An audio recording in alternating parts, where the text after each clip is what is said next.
Bem, meu pai foi um grande cenógrafo, era como ele gostava de ser chamado, porque isso deixa uma amplitude bem grande com relação à arte, né? Então ele se considerava um grande cenógrafo e trabalhou na confecção de alegorias, assim como também fez parte do Conselho de Arte do Caprichoso e da Comissão de Arte do Garantido. Seu pai, além de artista, também tinha um momento de família, né? Em casa. Como que eram os seus pais?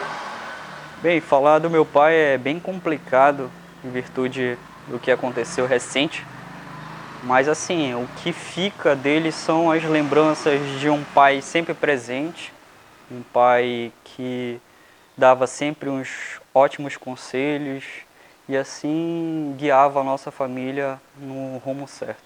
É bem difícil assim falar de um momento, né? A gente tem muitas recordações agora, principalmente com a partida dele. E assim, a parte da área de lazer da nossa casa é uma coisa assim bem complicada ainda de enfrentar, porque ali ele vivia a piscina, tomava a cervejinha dele, curtia a família, então está sendo bem complicado ter essa ausência dele nesse momento lá, naquele lugar. Eu trabalhei com o meu pai 17 anos profissionalmente, né? E meu pai trabalhou 25 anos como artista, sendo 21 no Garantido e 4 anos no Caprichoso. Então foram 17 anos que eu tive a oportunidade de aprender e me desenvolver também profissionalmente para a vida. Eu costumo dizer que o meu pai ele tem uma importância para o Festival de Parintins, porque ele ultrapassou as barreiras das cores, trabalhou tanto em Garantido como em Caprichoso. E ele deixou contribuições tanto em Garantido quanto em Caprichoso, como artista, como conselheiro e presidente de comissão de arte. Então a contribuição dele é para o Festival de Parintins.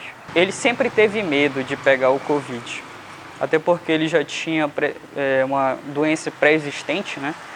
Ele já era cardiopata, ele fez uma cirurgia do coração em 2018.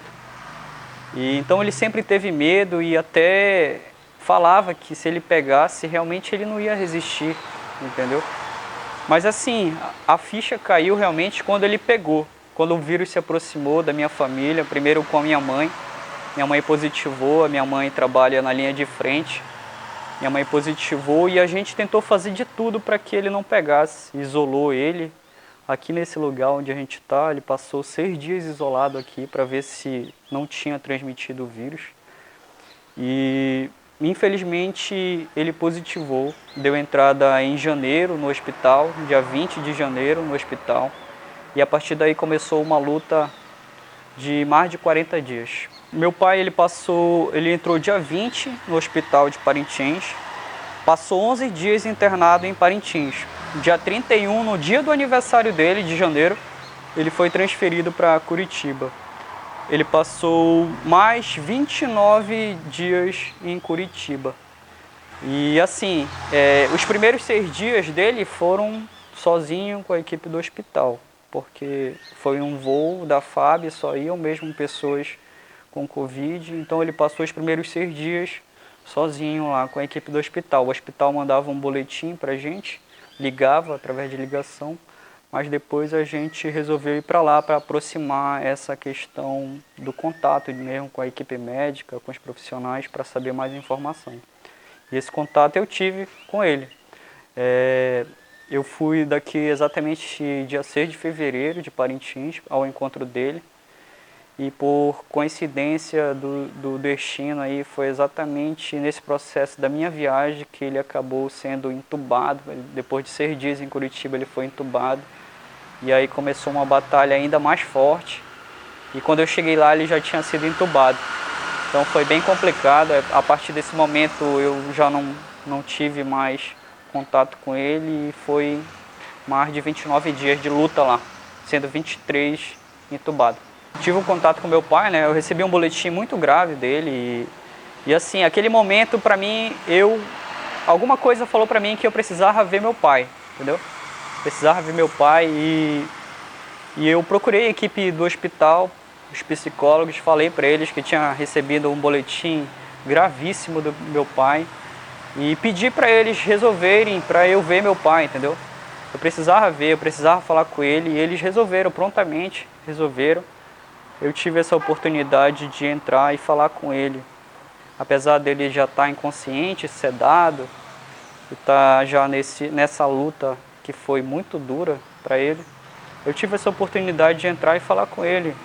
Assim, foi um contato muito forte. De primeiro, eu quase que não consegui falar com ele, tive que me acalmar mais um pouco para conseguir conversar com ele. E ali naquele momento eu falei tudo o que precisava, ainda acreditava que ele poderia vencer, falei que era para ele ser forte, que tinha muita gente torcendo por ele. E ao mesmo tempo fiz uma oração, entreguei a vida dele, se for vontade de Deus, que o Senhor vá lá para cima. Entreguei a vida dele e impressionantemente, depois quando eu saí do hospital, eu acho que não demorou 1 hora, os médicos me ligaram e disseram que infelizmente ele tinha partido dessa vida. Consegue descrever teu pai em uma palavra? É bem complicada essa definição do meu pai em uma palavra. Eu acho que ele teve muitas qualidades nessa vida e a gente não tem como definir ele em uma palavra. Mas eu acho que ele foi uma pessoa surpreendente nessa passagem dele na Terra aqui. Então ele deixou um legado muito grande no Festival de Parintins, que vai servir tenho certeza que vai servir de inspiração para próximas gerações aí. Na realidade, esse apelido surgiu exatamente do trabalho que ele fazia, né? O reconhecimento do trabalho que ele fazia. Então as pessoas iam lá observar o trabalho dele desde cedo, né? E sempre falavam, pô, Júnior, tá muito considerado isso aí. Muito bacana mesmo, muito show. Tá considerado. E assim foi. E acabou virando o Júnior de Souza o considerado, porque o trabalho dele sempre foi na excelência. Meu pai ele gostava muito de uma toada que foi bem representativa para o povo do Garantido, que após 2 anos de derrota, lá em 2018 e 2017, aí o Garantido teve que passar por um processo de trabalhar ali na concentração, a céu aberto, passou mais de 1 mês lá trabalhando na concentração a céu aberto, e ele se identificou muito com uma toada e sempre colocava lá para os trabalhadores, que era Sou Garantido, entendeu? Que fala da garra, do povo garantido, e ele sempre trabalhou assim na garra mesmo, por amor a essa festa. Graças a Deus a trajetória dele foi de muitas vitórias, né? E foi muito importante ele nesse processo todinho de vitórias do Garantido, lá quando começou em 1999, que foi uma arrancada do Garantido, ele conseguiu o tetracampeonato, depois um tri, e depois voltou a ter títulos novamente. Foi mais de 10 títulos aí que o Garantido dele, aí de 1999 até 2014, foi a passagem dele no Garantido. Depois disso ele foi para o Caprichoso, recebeu um convite para trabalhar no Caprichoso. Trabalhou no Caprichoso de 2015 a 2018. No Caprichoso ele conseguiu 3 títulos nesses 4 anos dele. Então é um legado que fica tanto para a nação azul e branca como para a nação vermelha e branca, de vitórias e de grandes trabalhos que ele fez no festival. No retorno dele, no Garantido, em 2019, também voltou, mesmo estando com uma estabilidade relativamente estável no Caprichoso. Tinha acabado de ganhar o último título de 2018.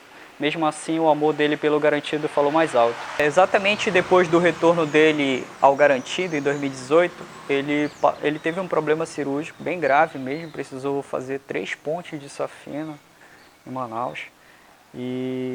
Mas impressionante, assim, ele tinha um amor incondicional pelo Garantido, e mesmo no leito, ali no Jofre Cohen, ainda aqui em Parintins, ele queria passar o cronograma que ele já tinha feito, do que tinha que ser feito até o festival, e queria passar para o Fred, queria passar para o presidente na época, o Fábio Cardoso.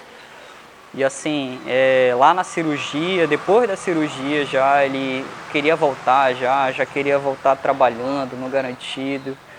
E foi assim que aconteceu esse processo dele, do retorno. Foi meio conturbado no início, mas ele conseguiu se recuperar trabalhando mesmo. Ele trabalhou, ainda estava cicatrizando a cirurgia dele, já estava ali no garantido, trabalhando, se envolvendo num projeto.